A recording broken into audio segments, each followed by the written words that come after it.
करते हैं तो न्यूरॉन की बात कर रहे हैं। न्यूरॉन क्या है मैं फिर से बता दूं दोस्तों, न्यूरॉन एक प्रकार की कोशिका है। ये जो आप लोग देख पा रहे हो ना, ये पूरी एक कोशिका है, एक सेल है। ऐसे पता नहीं कितनी सारी कोशिकाएं मिलकर हमारे ब्रेन का निर्माण करती है, हमारी स्पाइनल कॉर्ड का निर्माण करती है, हमारी नर्व्स यानी तंत्रिका का निर्माण करती है। तो न्यूरॉन को मैं क्या बोल सकता हूं, सबसे पहली बात कि हमारे ब्रेन का या हमारी स्पाइनल कॉर्ड या हमारी नर्व। तो दोस्तों बार बार मैं तीन तीन चीजें बोल रहा हूं, इससे बढ़िया मैं नर्वस सिस्टम भी बोल दूं क्या, तंत्रिका तंत्र बोल दूं क्या भाई, ये तीनों मिलकर तंत्रिका तंत्र तो बनाते हैं बिल्कुल।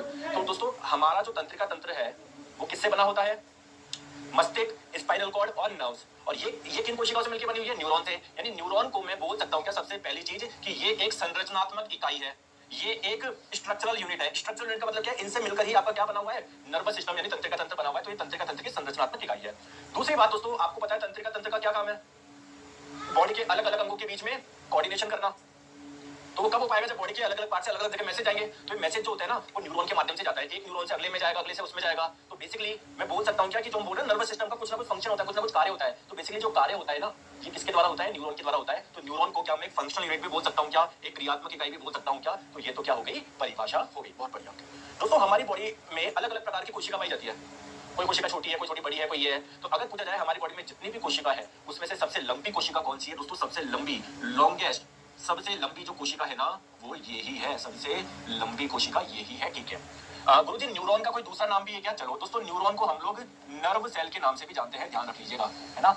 यानी हिंदी में बोलते हैं तंत्रिका कोशिका, तो इसको तंत्रिका कोशिका के नाम से भी जानते हैं। आगे बात समझ में, जी गुरुजी चलो आ जाओ। तो न्यूरॉन के अब देखो, अब एक न्यूरॉन आपको देखने में कैसा लगेगा, मैं आपको एक न्यूरॉन का डायग्राम बना रहा हूँ, आपका एक न्यूरॉन का डायग्राम है, ठीक है। तो पहले न्यूरॉन का स्ट्रक्चर समझ ले कि न्यूरॉन में क्या क्या होता है। चलो दोस्तों एक चीज आप लोग समझो, मैं आपको समझाता हूँ। देखो मैं अपना डायग्राम बना रहा हूँ, ध्यान से समझो। आपने कभी सुना है क्या कि जैसे मान लो जो सेल होती है, कोशिका होती है, कोशिका के अंदर एक पार्ट होता है जिसको बोलते हैं न्यूक्लियस यानी केंद्र। कभी सुना हो, कोई बात नहीं, हम लोग कोशिका वाले चैप्टर पढ़ेंगे जब आपको वहां पर पता पड़ेगा। लेकिन कभी सुना है क्या आपने, क्या कभी आपने सुना है क्या कि कोशिका के अंदर एक लिक्विड होता है, तरल होता है, जिसे साइटोप्लाज्म यानी कोशिका द्रव्य बोलते हैं। ऐसा कुछ सुना है क्या, नहीं सुना तो कोई बात नहीं है, टेंशन मत लो। लेकिन इतनी सी बात ध्यान रख लो कि कोशिका के अंदर न्यूक्लियस यानी केंद्रक नाम का एक पार्ट होता है और एक तरल भाग होता है जिसे साइटोप्लाज्म यानी कोशिका द्रव्य बोलता है। ठीक है, बहुत बढ़िया। अब दोस्तों न्यूरॉन एक क्या है, कोशिका है, तो क्या न्यूरॉन में भी ये चीज देखने को मिलेगी क्या, मिलेगी बिल्कुल। तो मैं न्यूरॉन का डायग्राम बना रहा हूं, तो ये है दोस्तों, मान लो न्यूरॉन की कोशिका के अंदर ये क्या है, उसका न्यूक्लियस है यानी केंद्रक है। ये बाहर आप मान लो ये उसका क्या है, एक तरल है यानी साइटोप्लाज्म जिसे कोशिका द्रव्य बोलते हैं। ठीक है, आप लोग बोलोगे कि सर न्यूरॉन की कोशिका, ये न्यूरॉन का यही है क्या न्यूरॉन कोशिका, इसमें थोड़े से और पार्ट है। ठीक है, समझो दोस्तों, न्यूरॉन में न्यूक्लियस ये रहा, केंद्रक ये रहा, इसके बाहर लिक्विड है जिसको साइटोप्लाज्म यानी कोशिका द्रव्य बोल रहे हैं। दोस्तों न्यूरॉन में और भी पार्ट होते हैं, लेकिन कोशिका के जो भी इंपॉर्टेंट पार्ट होते हैं, जैसे न्यूक्लियस हो गया, साइटोप्लाज्म, जैसे देखो कंफ्यूज मत हो, मैं आप नहीं हो रहा, मैं कर रहा हूं आपको, मैं आपको बोल रहा हूं, ध्यान से समझो। मैं बोल रहा हूं ये पूरी एक कोशिका है जिसका नाम है न्यूरॉन, ये पूरी एक कोशिका है जिसका नाम है न्यूरॉन। बहुत बढ़िया।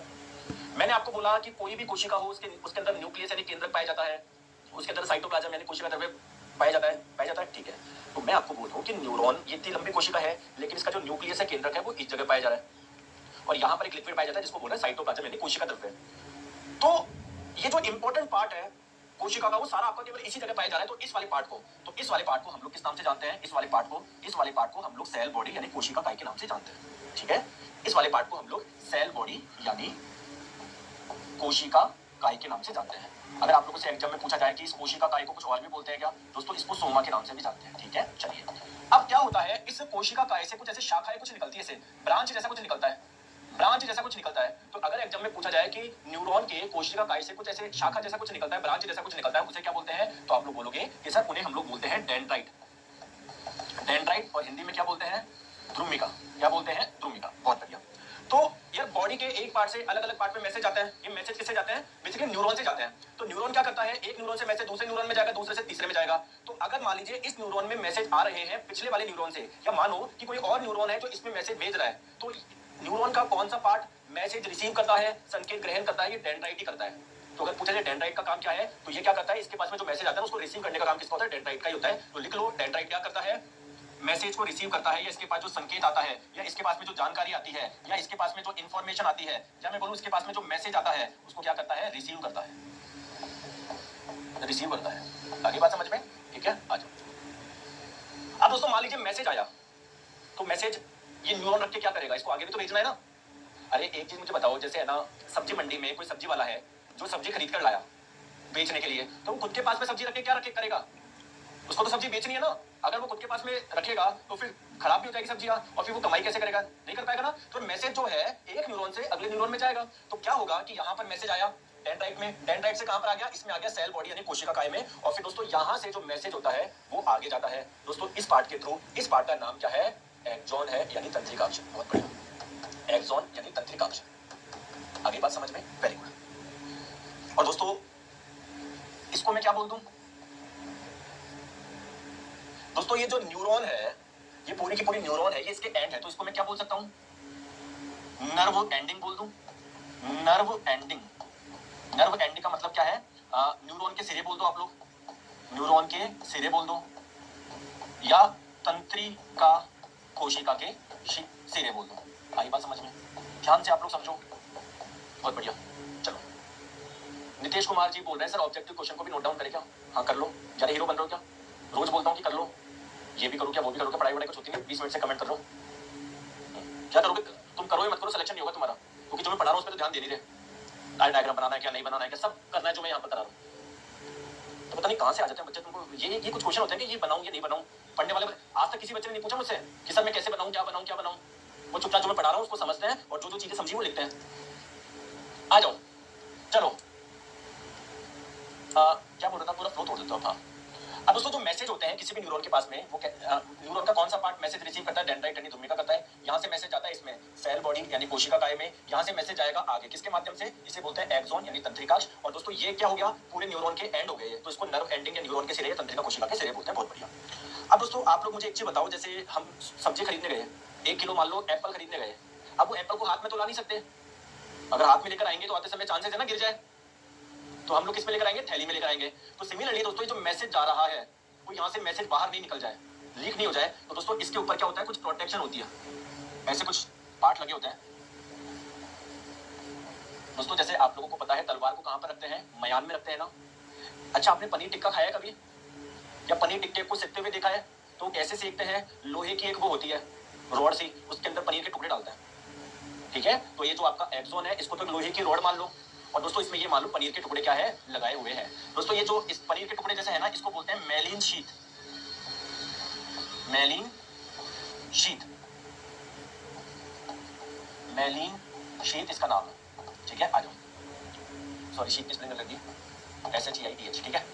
अब बात करते हैं दोस्तों, ये एक मेलिन शीट है, ये मतलब शीट का मतलब मान लो कवरिंग है, ठीक है। तो ये एक मेलिन शीट है, ये दूसरी मेलिन शीट है, इसके बीच में दोस्तों क्या कुछ गैप दिख रहा है क्या? इसको बोलते हैं रेनिवियर के नोड, रेनिवियर के नोड, इंग्लिश में बोलते हैं नोड ऑफ रेनिवियर, ठीक है। तो मैंने आप लोगों को क्या क्या बताया सुन लो, कि ये जो आपकी न्यूरॉन है, ठीक है, जो न्यूरॉन है इसका ये वाला पार्ट कहलाता है सेल बॉडी यानी कोशिका काय, इससे कुछ शाखाएं निकलती है, इसको बोलते हैं डेंड्राइट यानी धूमिका। दोस्तों इसी पार्ट में क्या होता है? न्यूक्लियस और साइटोप्लाज्म वगैरह होता है, ठीक है। यहाँ से मैसेज आगे जाते हैं जिसको बोलते हैं एक्सॉन। ये इसको आप लोग क्या बोल सकते हो? न्यूरॉन के एंड बोल सकते हो, या फिर ये जो एक्सॉन है ये तंत्रिकाक्ष है इसके एंड बोल सकते हो। आगे बात समझ में? ठीक है। अब दोस्तों होता क्या है, ध्यान से आप लोग समझो। जैसे मान लो ये एक न्यूरॉन है ना, ये मान लो एक न्यूरॉन है, और ये मान लो दोस्तों दूसरा न्यूरॉन है, ठीक है।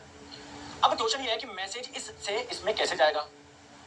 तो देखो दोस्तों, न्यूरॉन में जो मैसेज जाता है ना, वो कैसे जाता है? इलेक्ट्रिक इंपल्स के रूप में जाता है।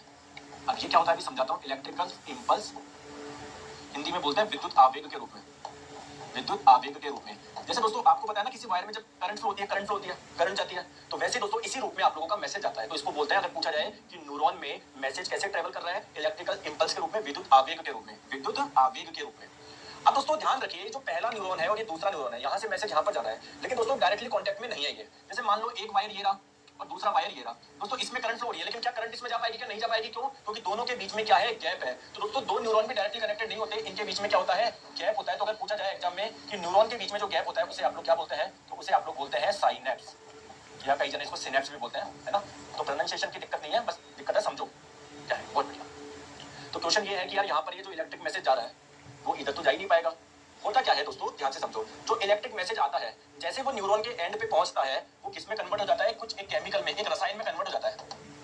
तो ये केमिकल क्या होता है? आगे जाता है, और जैसे ये केमिकल इधर जाता है, वापस दोस्तों वो किस में कन्वर्ट हो जाता है? एक इलेक्ट्रिक सिग्नल में, एक विद्युत आवेग में। यानी अब वापस कैसे जाएगा मैसेज? एक करंट के रूप में जाएगा। आई रही बात समझ में? तो इस जगह क्या हो रहा है, इस जगह का क्या हो रहा है, जो आपका इलेक्ट्रिक इंपल्स था, या मैं जो बोलूं इलेक्ट्रिक जो मैसेज था, जो विद्युत संकेत था, जो विद्युत संकेत था, वो किस में बदल गया, एक केमिकल में बदल गया, एक रसायन में बदल गया, रसायन में बदल गया, और फिर ये केमिकल आपका आगे जाता है, फिर वापस क्या बन जाता है आप लोगों का, वो इलेक्ट्रिक सिग्नल बन जाता है। तो अगर आप लोगों से एग्जाम में पूछा जाए कि न्यूरॉन में जो मैसेज जाते हैं उसकी प्रकृति क्या होती है, ये पूछा गया था।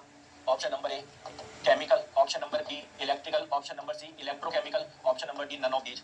ये क्वेश्चन ग्रुप डी 2022 में पूछा हुआ क्वेश्चन है, तो करेक्ट आंसर हो जाएगा इलेक्ट्रोकेमिकल। देखो अगर आप केवल इसके अंदर अंदर देखोगे तो इलेक्ट्रिक इंपल्स जा रहा है, लेकिन क्या वो दूसरे न्यूरॉन तक जा पाएगा कि नहीं, तो यहाँ पर वो केमिकल में कन्वर्ट होगा। तो बेसिकली न्यूरॉन में है ना, एक से दूसरे दूसरे तो इलेक्ट्रिक भी हो रहा है, केमिकल भी हो रहा है, तो उसको बोलते हैं इलेक्ट्रोकेमिकल। आगे बात समझ में है ना, आगे बात समझ में, चलिए बहुत बढ़िया, अभी सारे क्वेश्चन कराऊंगा, टेंशन मत लो। तो आई होप आपको ये चीज समझ में आई होगी। दोस्तों अगर आपसे एग्जाम में पूछा जाए न्यूरॉन, आपने बताया सर सबसे लंबी कोशिका है, तो इसकी लेंथ क्या हो सकती है दोस्तों, इसकी लेंथ है ना 1 मीटर यानी 100 सेंटीमीटर तक हो सकती है, मतलब 8-10 सेंटीमीटर से 8 मीटर 8 सेंटीमीटर की हो सकती है, 10 सेंटीमीटर की भी हो सकती है, 15 सेंटीमीटर की भी हो सकती है। आपसे पूछे कि अधिकतम इसकी लंबाई कितनी हो सकती है, 100 सेंटीमीटर यानी 1 मीटर, 100 सेंटीमीटर समझ गए, लगभग इतनी होगी, इतनी होगी लगभग। क्लियर है क्या, ठीक है दोस्तों। अगर आप लोगों से पूछा जाए कि ये जो एक्सॉन होता है तंत्रिकाक्ष, इसके ऊपर ये जो कवरिंग है इसको आपने क्या बोला था, मेलिन शीट बोला था, बहुत बढ़िया। और दो मेलिन शीट के बीच में ये जो गैप है इसको नोड ऑफ रेनिवियर यानी रेनिवियर के नोड बोला था। अगर आपसे पूछा जाए ये जो मेलिन शीट है या मेलिन आवरण जो है ना, मेलिन शीट, मैंने स्पेलिंग गलत लिख दी थी, SHEITS लिख दी थी मैंने, ये स्पेलिंग मेलिन शीट या मेलिन आवरण। अगर आपसे पूछा जाए कि ये जो पार्ट है वो कुछ विशेष कोशिकाओं से बना होता है, कुछ कोशिकाओं का नाम क्या होता है, स्वान सेल, है ना, स्वान सेल। आगे बात समझ में, चलो मैं क्वेश्चन करवा दूं क्या, क्वेश्चन एग्जाम में कैसे पूछते हैं जिससे आपके मन को थोड़ी ठंडक मिले और पता पड़े आप क्वेश्चन कर पा रहे हो नहीं कर पा रहे हो। चलो बताओ, पहले देखे तो सही यार, आप क्वेश्चन कर पा रहे हो नहीं कर पा रहे हो। हमारे शरीर की सबसे लंबी कोशिका कौन सी है, नर्व सेल यानी तंत्रिका कोशिका, जिसे आप लोग न्यूरॉन के नाम से भी जानते हैं, ठीक है, चलिए बताएंगे दोस्तों। डेंड्राइट जिसे आप लोग हिंदी में ध्रुमिका बोलते हैं, ध्रुमिका, तो ध्रुमिका और एक्सॉन ये आपको कहां पर मिलेगा, कहां पर मिलेगा, नर्व सेल तंत्रिका कोशिका या न्यूरॉन में। चलिए दोस्तों ये कोशिका की पहचान करिए, तो देखो यहाँ पर कुछ ऐसे कुछ शाखा जैसा कुछ निकल रहा है, फिर यहाँ से इतनी लंबी है, फिर इसके लास्ट में ये न्यूरॉन जैसा लग रहा है क्या, तो ये कौन सी नर्व सेल है यानी तंत्रिका कोशिका है। चलिए न्यूरॉन के किस भाग में सूचना प्राप्त होती है, तो न्यूरॉन अपने किस पार्ट से सूचना प्राप्त करता है, बताइए। ऑप्शन नंबर सी डेंड्राइट यानी ध्रुमिका। यार आप तो सारे क्वेश्चन बना रहे हो, फालतू में टेंशन ले रहे हो आप, बताओ दोस्तों डेंड्राइट के बारे में बताओ, ध्रुमिका के बारे में बताओ, ध्रुमिका के बारे में बताओ, बताओ ध्रुमिका कैसा होता है।